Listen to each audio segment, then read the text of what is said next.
Well, we've come to the end of another week here on Live at 4, and you know what that means. Yeah, it's time for the best animal stories of the week. Here's Lui and Oliver with this week's edition of the Newshounds.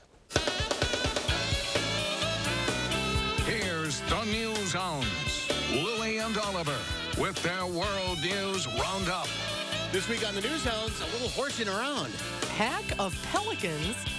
And a gorilla milestone. But first, the Chicago area got blasted with another snowstorm.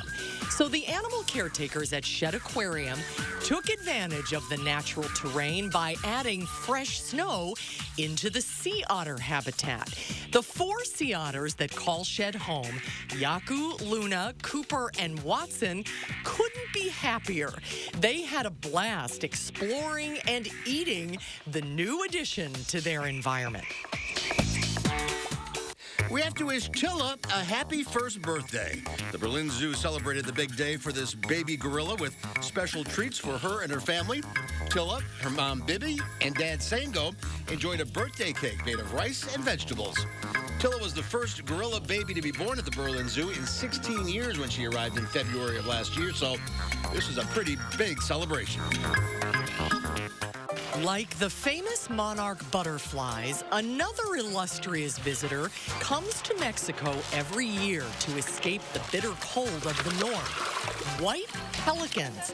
The birds fly from Canada and the U.S. to the warmer climate of the shores of Lake Chapala.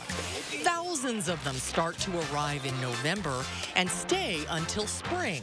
They're big birds, 6 feet long with a 10-foot wingspan. The birds also attract thousands of human visitors, which is great for the economy.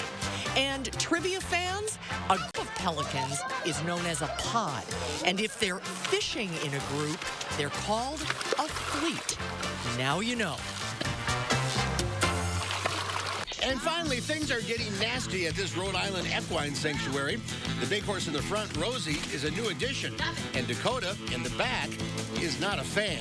Eventually, Dakota takes it one step too far, reaching across the fence and biting off part of Rosie's tail. She responds with a thunderous kick, shattering the fence. Who can blame her?